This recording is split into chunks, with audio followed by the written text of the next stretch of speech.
New York, Yankee Stadium, March 1951. Spring training. A young man stands at the edge of the field. 19 years old. Mickey Mantle. Came from Oklahoma. Small town kid. But the physical gifts are incredible. Speed incredible. Power incredible. Batting practice. He hits balls.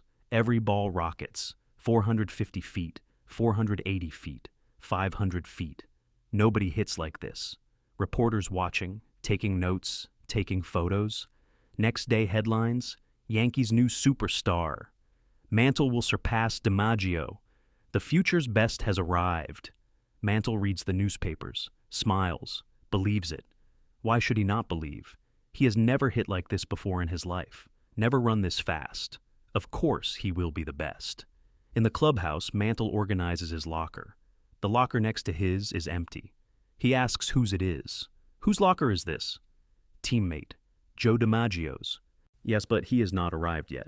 Mantle, Joe DiMaggio, the guy the newspapers mentioned, the guy I will surpass. Yes, but be careful. Joe is a legend. Was a legend maybe, but now he is old, 36 years old. I am 19. My time is coming. That evening, Joe DiMaggio enters the clubhouse, quietly, does not greet anyone, goes to his locker. Mantle is there, next locker.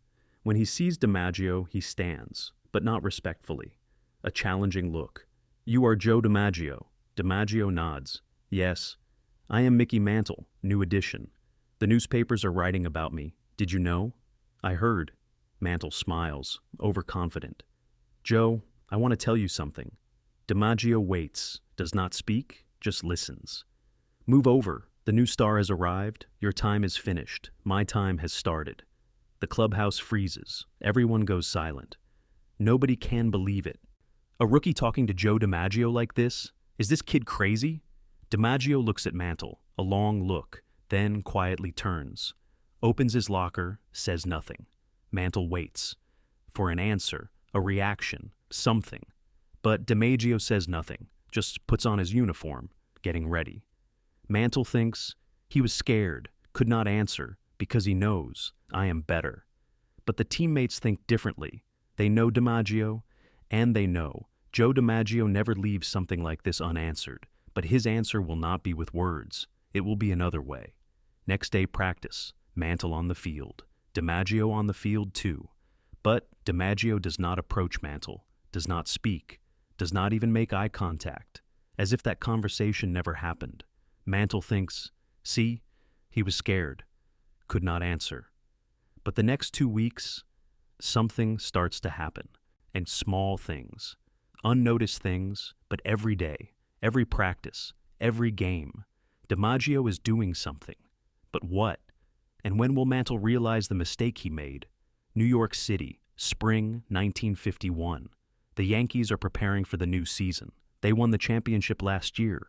They want to win again this year.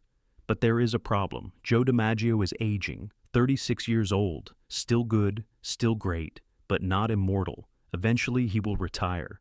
The team needs his replacement, and the management believes they have found him. Mickey Mantle, 19 years old, from Commerce, Oklahoma.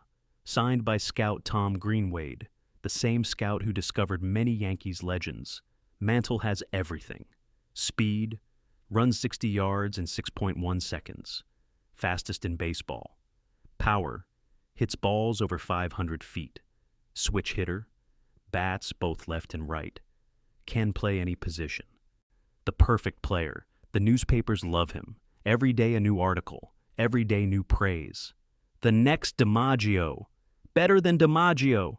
The pressure is enormous, but Mantle handles it well because he believes it. He really thinks he is better than DiMaggio. Why not? The numbers support it. DiMaggio at 36 is slowing down. Mantle at 19 is just starting. It is simple mathematics. But baseball is not mathematics. Baseball is experience, wisdom, understanding. Things Mantle does not have yet. Things he will need to learn. And Joe DiMaggio will teach him. Not with words, with actions. Day one after the confrontation, practice, batting drill. Mantle hits balls everywhere. Long flies, line drives, impressive. But DiMaggio watches, from distance, silently, not taking notes, not speaking, just watching. Mantle notices, thinks, he is jealous, that watching me because he knows I'm better. But DiMaggio is not jealous. He is analyzing, seeing strengths, seeing weaknesses, making a plan. Day 2. Outfield practice. Mantle misses a ball, wrong position. Coach yells, "Mantle, stand deeper." But then DiMaggio comes, silently, stands next to Mantle, says nothing, just shows, goes to his own position. Ball comes. DiMaggio catches it. Perfect. Then looks at Mantle. Still says nothing, just walks away. Mantle is confused. What was that? A lesson? But DiMaggio said nothing. Day 3, base running drill. Mantle is fast, fastest on the team. But he hesitates one moment, going from second to third. Went too early, tag out. DiMaggio watches, silently. Day 4. Real game, spring training game. Mantle's first at-bat, strikeout, upset, angry, returns to dugout, sits. DiMaggio comes next to him. In sits, says nothing. 2 minutes of silence. Then DiMaggio stands, leaves, without saying anything. Mantle does not understand. What is happening? Day 5. Mantle's second at bat, fails again. But this time different. Walking back to dugout, he sees DiMaggio. DiMaggio shows bat grip, silently. Nobody sees, only Mantle sees. Day 6. Mantle tries the new grip. Better, hit, single, runs to first base. Turning back, he sees DiMaggio. DiMaggio nods, small nod, that is all. Day 7, day 8, day 9. Every day the same. DiMaggio not speaking, but teaching, showing, correcting, silently. Nobody notices, only Mantle notices. And slowly Mantle starts to understand. This is not jealousy. This is not fear. This is something else. This is education. Week 2. Mantle is improving. His positioning better. His timing better. His decisions better. The newspapers notice Mantle adjusting to MLB. Rookie showing improvement. But they do not know why. They think it is natural development. They do not know about DiMaggio, about the silent lessons, about the quiet corrections. Only Mantle knows, and now he is starting to feel something. Shame, that first day, that confrontation. Move over, new star coming. How arrogant, how disrespectful. And DiMaggio's response, not anger, not revenge, teaching, helping, making him better. Why? One evening after practice, Mantle approaches Phil Rizzuto, the shortstop, DiMaggio's close friend. "Phil, can I ask you something?" "Sure, kid." "Joe, why is he helping me? After what I said to him, I was so disrespectful. Why does he still help?" Rizzuto smiles. "Because that is who Joe is. You insulted him. As he could have destroyed you, made you look foolish, got you sent back to minors. But he chose different. He chose to build you instead of break you. But why? Because Joe knows something you are just learning. Baseball is not about individual glory. It is about the team, about legacy, about passing knowledge to the next generation. You are the future. Joe is the past. He accepts that, but he wants the future to be ready. I need to apologize to him." "Yes, you do." Next day, Mantle finds DiMaggio, alone after practice. "Joe, can we talk?" DiMaggio: "Yes. I spoke to you disrespectfully. First day. I'm sorry." DiMaggio looks at him. Really looks. First time. "Accepted. But you still helped me. Why?" DiMaggio pauses, thinks, then speaks. "Mickey, you came here young, talented, strong, fast, but you did not know. A talent is not enough. In MLB, everyone is talented. The real difference is something else." "What?" "Character, humility, desire to learn. I needed to teach you these." "But how did you teach me?" "Not by talking, by showing. I watched your mistakes, quietly corrected them, without you noticing, until you noticed yourself." Mantle nods slowly. "The first few days I did not notice, but then I understood. Every day you were teaching something, position, timing, bat grip, all small things, but all important." "Yes, because baseball is made of small things. Big talent is not enough. Small details make the difference." The season starts. April 1951. Mantle plays his first official MLB game, Yankees versus Boston Red Sox. Fenway Park. Mantle is nervous. First real game. Not spring training. This counts. DiMaggio approaches him before the game. Mickey, first game jitters? Yes. Normal. Everyone has them. Even me. You, Joe DiMaggio, gets nervous? Every game. Every at-bat. Nervousness is good. Means you care. But do not let it control you. Control it. How? DiMaggio places his hand on Mantle's shoulder. Trust your training. Trust what you learned. Trust yourself. You are ready. The game starts. Mantle bats third inning. First pitch. Fastball, swings, miss, strike one, nervous, second pitch, curve, swings, foul, strike two. Very nervous. Third pitch coming. Fastball again. Mantle remembers. DiMaggio's grip, DiMaggio's timing, DiMaggio's lessons, swings, crack, line drive, center field, single. Mantle's first MLB hit. Runs to first base. Standing there, breathing, cannot believe it. First official hit. Looks at the dugout, sees DiMaggio. DiMaggio is clapping, smiling. A proud. That night, reporters surround Mantle. Mickey, first hit. How does it feel? Amazing. Dream come true. You learned fast. What is your secret? Mantle almost says, Joe DiMaggio taught me. But he stops, looks at DiMaggio across the clubhouse. DiMaggio shakes his head slightly. No, do not tell them. This is between us. Mantle understands. No secret, just hard work and good teammates. The season continues. Mantle plays regularly. Some days good, some days bad. Rookie struggles, normal, but every struggle, every mistake, DiMaggio is there, silently, teaching, guiding, correcting, never publicly, always privately, never with words, always with actions. June. Mantle is struggling. Batting point, 2.60. Striking out too much, the pressure getting to him. You see the newspapers turning, Mantle not living up to hype. Overhyped rookie. Management considers sending him to minors, AAA, to develop more. Mantle knows this, scared. Does not want to be sent down. One evening, DiMaggio finds him, sitting alone, head down. Mickey, I heard the news, about possibly going to minors. Yes, I am failing, not good enough. DiMaggio sits next to him. Listen to me carefully. Going to minors is not failure. It is development. Many great players spent time in minors. I did. It helped me. If you go, learn, improve, come back stronger. But I do not want to leave. I want to play here, with you. I know, but sometimes what we want and what we need are different. If management decides you need more development, trust them. Trust the process. Will you still help me? And even if I am in minors? DiMaggio looks at him seriously. Mickey, I will always help you, because I see in you what I was, talented but raw, confident but inexperienced. You remind me of myself at 19, and someone helped me then. Now I help you. That is how it works. Mantle goes to minors, Kansas City, AAA. Stays 2 months, works on his swing, his patience, his mental game. Returns in August, different player, more mature, more controlled. His batting average climbs, .280, .290, .300. The strikeouts decrease, the confidence returns. But this time, different confidence, not arrogance, earned confidence, based on work and improvement. September, final month, Yankees fighting for the pennant. Close race with Cleveland. Every game matters. Mantle is now contributing. Not the superstar the newspapers predicted, but a solid player. At learning, growing, DiMaggio is still the star, still the leader.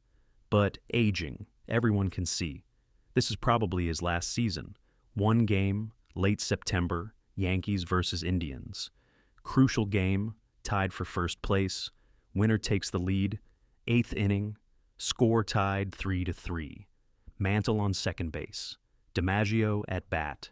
2 outs. Mantle knows. This is his moment. If he scores, Yankees win. DiMaggio hits, line drive, right field. Mantle runs. Third base coach waves him home. Mantle sprints. Full speed. The throw coming. Close play. Mantle slides. Safe. Yankees win 4-3. The team celebrates. Mantle stands at home plate, breathing hard, covered in dirt. DiMaggio approaches, extends his hand. Mantle shakes it. DiMaggio pulls him close, speaks quietly. That was perfect base running, perfect read, perfect slide. You learned. Mantle smiles. That I had a good teacher. You had the talent. I just showed you how to use it. That night in the clubhouse, private moment, Mantle and DiMaggio. Joe, I heard rumors. This is your last season? DiMaggio nods. Yes, time to retire. 13 years, that is enough. I am not ready. I need more time with you, more lessons. Mickey, you do not need me anymore. You learned the most important thing. What did I learn? Humility. When you first came, you were overconfident, thought you were the best. But now you know there is always something to learn, always room to improve. You learned this lesson, the rest is details. Mantle's eyes fill. Joe, I will never be you. You are a legend. DiMaggio smiles. Mickey, you will surpass me. Maybe not this year, maybe not next year, but someday. And when you do, you will do it the right way. The prepared way, because I prepared you. How can you be sure? Because your potential is higher than mine was. Younger, faster, stronger. Your only deficit was experience, and this season you gained experience, both in play and in character. I will make you proud. You already have. From that disrespectful kid in March to the humble player in September. That transformation is what makes me proud. Not your statistics, your growth as a person. Season ends.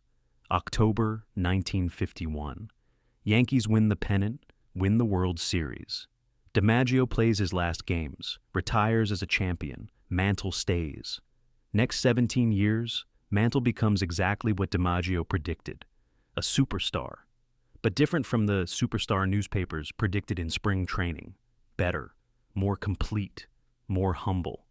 Mantle's career statistics. .298 average, 536 home runs, all Triple Crown winner, 3-time MVP, 7 World Series championships, Hall of Fame. But more than statistics, Mantle becomes a leader, a teacher, a mentor, just like DiMaggio taught him. Years later, reporters ask Mantle about his career, about his success. Mickey, what made you great? Joe DiMaggio. DiMaggio, how? When I was a cocky 19-year-old rookie, I told Joe to move over, said the new star was here. I was so arrogant, so disrespectful, and Joe could have destroyed me, made me look foolish, ended my career before it started. Why did he not? Because that is not who Joe was. Instead of destroying me, he built me. For 2 weeks, he taught me, silently, never said a word, just showed me, corrected me, guided me, and slowly I learned. Not just baseball, humility, respect, nay, character. What was the most important lesson? That being a star is not about individual glory. It is about making everyone around you better, about passing knowledge to the next generation, about building legacy not through your own achievements, but through the people you help. Did you ever thank him properly? Mantle pauses, eyes water slightly. Every chance I got, until he died in 1999. And even now, when people ask me about greatness, I tell them about Joe. Because he showed me what real greatness is, not just talent, character. And that is something you cannot be born with. It must be taught. Joe taught me. The story of Mantle and DiMaggio becomes legend in baseball, not because of their statistics, not because of their championships, but because of how they treated each other. A disrespectful rookie, a proud legend. Could have been a rivalry, could have been resentment. Instead, became mentorship, became legacy. DiMaggio had every reason to be offended, every reason to put Mantle in his place, every reason to let him fail and say, I told you so. But he chose differently, chose to teach instead of punish, chose to build instead of break, chose to pass on wisdom instead of guard it, and Mantle learned. Not just baseball skills, life skills, how to handle pressure, how to respect those who came before, how to prepare those who come after. So here is the question. When someone disrespects you, how do you respond? With anger, with revenge, or with teaching? Joe DiMaggio chose teaching, and that choice created one of the greatest players in baseball history, not through anger or revenge, through patience and wisdom.